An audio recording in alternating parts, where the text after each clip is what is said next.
और इस पर जुड़ी हुई बड़ी खबर यह है कि आज हाईकोर्ट में नियुक्ति को लेकर सुनवाई होगी। एलजी की नामांकन शक्तियों को चुनौती दी गई है। आज हाईकोर्ट में पेश होंगे रविंदर शर्मा। तो बड़ी खबर इस वक्त आ रही है। विधानसभा में 5 सदस्यों की नियुक्ति के मामले में आज हाईकोर्ट में नियुक्ति को लेकर सुनवाई होगी। एलजी की नामांकन शक्तियों को चुनौती दी गई है। आज हाईकोर्ट में पेश होंगे रविंदर शर्मा। तो आपको बताते चलें कि बड़ी खबर है, जहां विधानसभा में 5 सदस्यों की नियुक्ति का यह पूरा मामला है और आज इस पूरे मामले में हाईकोर्ट में नियुक्ति को लेकर सुनवाई होगी। एलजी के नामांकन शक्तियों को दरअसल चुनौती दी गई है। आज हाईकोर्ट में रविंदर शर्मा पेश होंगे और अपनी दलील रखेंगे। तो 5 सदस्यों के नॉमिनेशन से दरअसल ये पूरा मामला जुड़ा हुआ है। विधानसभा में 5 सदस्यों की नियुक्ति का मामला, जो आज हाईकोर्ट में नियुक्ति को लेकर सुनवाई होगी। एलजी की नामांकन शक्तियों को इसमें चुनौती दी गई है। आज हाईकोर्ट में पेश होंगे रविंदर शर्मा।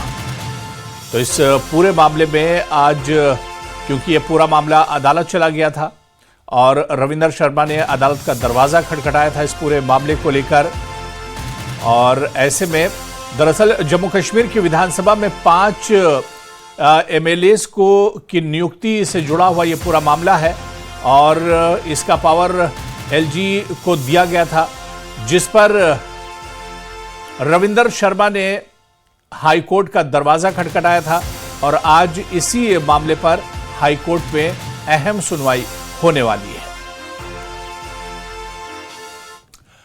आगे बढ़ेंगे। अनंतनाग जिले के बिजबिहाड़ा इलाके से एक दिल दहला देने वाली खबर सामने आई है।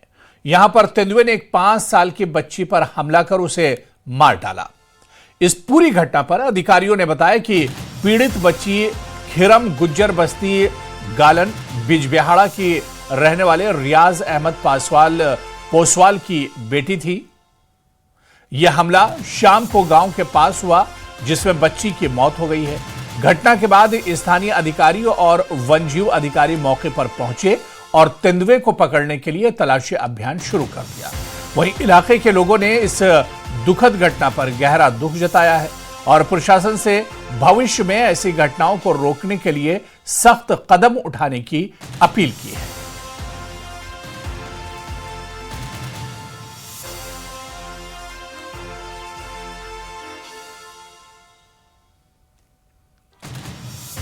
उधर किश्तवाड़ के जंगल में लगी आग पर अपर सिगड़ी भट्टा इलाके के जंगल में आग लगी है। वन विभाग की टीम आग बुझाने में जुटी हुई है। स्थानीय लोग भी इसमें मदद कर रहे हैं। आग पर काबू पाने की कोशिश की जा रही है। तो बड़ी खबर किश्तवाड़ से आ रही है, जहां पर जंगल में आग लगी और यह तस्वीर आप देखिए, काफी भयानक आग लगी हुई है। दरअसल जंगल के ऊपरी इलाके में यह आग लगी है और आग धीरे धीरे फैल रही है। हालांकि फायर ब्रिगेड अमला और जो स्थानीय लोग हैं वो इस आग पर काबू पाने की कोशिश कर रहे हैं। रात के वक्त ये आग दूर से ही दिखाई दे रही थी और इसके जो शोले थे, इसकी जो लपटें थी, वो दूर दूर से नजर आ रहे थे। आग काफी भयानक है और जंगल के एक बड़े हिस्से में ये आग लगी हुई है। वन विभाग की टीम आग बुझाने में जुटी हुई है। स्थानीय लोग भी इसमें मदद कर रहे हैं। आग पर काबू पाने की पूरी कोशिश की जा रही है। तो ये बड़ी खबर किश्तवाड़ से है, जहां जंगल में आग लगी है और आग कितनी भयानक है वो इस तस्वीर के जरिए देखा जा सकता है, समझा जा सकता है। आग और न फैलने पाए, इस वजह से वन विभाग और स्थानीय लोग आग बुझाने में लगातार लगे हुए हैं। और आपको बता दें कि आग पर काबू पाने की पूरी मशक्कत की जा रही है, कोशिश की जा रही है। जम्मू कश्मीर के पुंछ से देश को झकझोर देने वाला एक 10 सेकंड का वीडियो सामने आया है। उधमपुर में आतंकियों से हुई मुठभेड़ के दौरान शहीद हुए अमजद खान का पार्थिव शरीर जब उनके गांव मेंढर पहुंचा तो वहां मौजूद हर आंख नम हो गई। तिरंगे में लिपटे पिता के सामने जैसे ही उनकी मासूम बच्ची को लाया गया तो वो मासूम अपने पिता को पुकारने लगी। मासूम बेटी की पुकार ने वहां मौजूद हर शख्स की आंखें नम कर दी।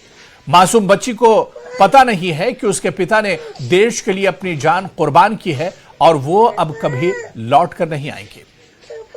शहीद अमजद खान की शहादत को आज पूरा देश सलाम कर रहा है, तो दूसरी तरफ उनकी मासूम बच्ची की बेबस पुकार देश को यह भी याद दिला रही है कि शहादत का दर्द सिर्फ सरहद पर नहीं, जवानों के घरों में भी उतना ही गहरा होता है।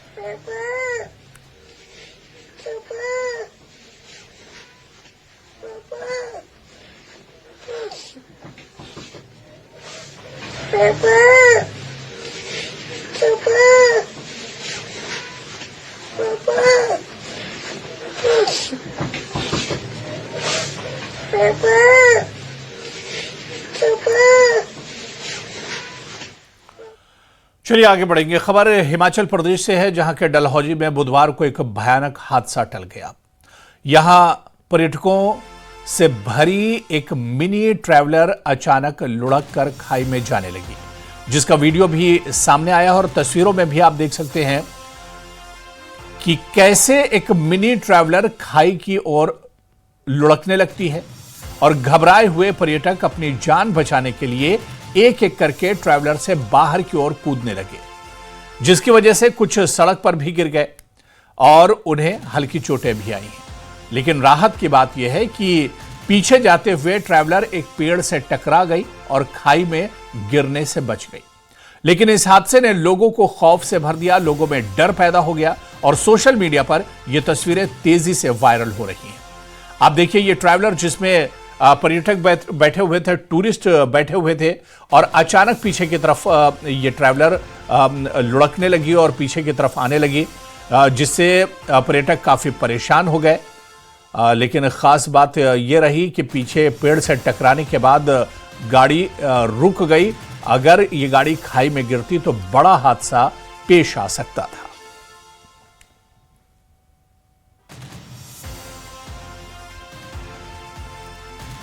उत्तर प्रदेश के शामली से इंसानियत को झकझोर देने वाली ट्रिपल मर्डर की वारदात सामने आई है। यहां एक पति ने झूठी शान और पारिवारिक झगड़े के चलते अपनी पत्नी और 2 मासूम बेटियों की बेरहमी से हत्या कर दी। आरोपी पति फारूक ने पहले अपनी पत्नी ताहिरा और बेटी आफरीन को गोली मारी और फिर दूसरी बेटी को गला दबाकर हत्या कर दी। फिर तीनों शवों को घर के आंगन में करीब 7 फीट गहरे गड्ढे में दफन कर दिया।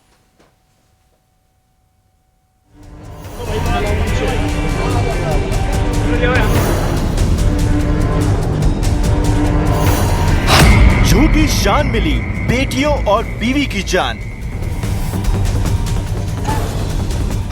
बुर्का नहीं पहनने पर बीवी का कत्ल। बेटियों और बीवी को घर में गाड़ा। यूपी के शामली के इस घर में जब पुलिस ने गड्ढा खोदना शुरू किया तो उसकी आंखें फटी की फटी रह गई। तहलका मच गया। देखने वालों ने दांतों तले उंगलियां दबा ली, क्योंकि पुलिस वालों ने जब 7 फीट गहरा गड्ढा खोदा तो उससे 3 शव मिले। शव ताहिरा नाम की महिला और उसकी 2 बेटियों आफरीन और सहरीन के थे, जिन्हें किसी और ने नहीं बल्कि महिला के पति और लड़कियों के पिता ने सिर्फ इसलिए मौत की नींद सुला दिया क्योंकि ताहिरा ने बुर्का नहीं पहना। आरोप लगा कि हत्या के आरोपी फारूक को यह बात खल गई कि उसकी पत्नी ताहिरा बुर्का पहनकर घर से नहीं निकलती। कुछ लोगों ने उसे इस बात का ताना भी मारा और वो ये ताने बर्दाश्त नहीं कर पाया। नतीजा ये हुआ कि आरोपी फारूक ने इस खूंखार हत्याकांड को अंजाम दे डाला। मुझे लगता कि एक झूठी शान के खातिर कि हमारी पत्नी बिना बुर्के के बिना नकाब के चली गई। अभी पहला मोटिव तो यही निकला है, लेकिन और भी हमारी पुलिस इसमें बातचीत कर रही है, कहीं कोई और भी इसमें एंगल ना हो उसके पत्नी की हत्या का। इस बात को लेकर हमारी जांच इसमें चल रही है। कई दिन तक वर्क करता रहा, गड्ढा खुदवाया था। मैंने आपको बताया कि चूंकि इसकी पत्नी 1 महीने पहले ही इसे झगड़ के चली गई थी यहाँ से, और तभी से इसके मन में भाव जग गया कि इसको लौट के आने पर इसकी मैं हत्या करूंगा मैं। पुलिस ने बताया कि फारूक ने इस भयंकर हत्याकांड की प्लानिंग तभी तय कर ली थी जब उसकी पत्नी मायके चली गई थी, क्योंकि उसने हत्या के कुछ दिन पहले घर में शौचालय के नाम पर गड्ढा खुदवा लिया था। उसने हथियार भी खरीद कर रख लिया था। पुलिस के मुताबिक अपनी पत्नी के मायके से लौटने के बाद 8 दिन तक फारूक ने इंतजार किया और फिर एक दिन रात में मौका देखकर हत्याकांड को अंजाम दिया। ताहिरा के परिवार के मुताबिक वो और उसकी बेटियां 9 दिसंबर से लापता थी। इसके बाद पुलिस से शिकायत की गई। आरोपी फारूक को पकड़ा गया और पूछताछ में उसने सारी सच्चाई उगल दी। पुलिस ने बताया कि वो आगे और भी सनसनीखेज खुलासे कर सकता है। एडवांस में ही लगभग 6 दिन पहले अपने घर में ही शौचालय के गड्ढे के बहाने गड्ढा खुदवा रखा था और रात ही में मैंने इन तीनों डेड बॉडी को गड्ढे में डाल के दफना दिया और ऊपर से मिट्टी डाल दी। हमारे 3 अन्य बच्चे जो 2 बेटे की बेटी थी वो सोते रहे, वो जगह नहीं। शामली के दिल दहला देने वाले हत्याकांड ने सबको हिलाकर रख दिया, क्योंकि एक पति ने अपनी पत्नी को इसलिए छलनी कर दिया क्योंकि उसने बुर्का नहीं पहना। आरोपी को अपने बच्चों तक पर तरस नहीं आया, क्योंकि झूठी शान के चक्कर में उसने अपनी 2 बेटियों को भी मौत की नींद सुला दिया।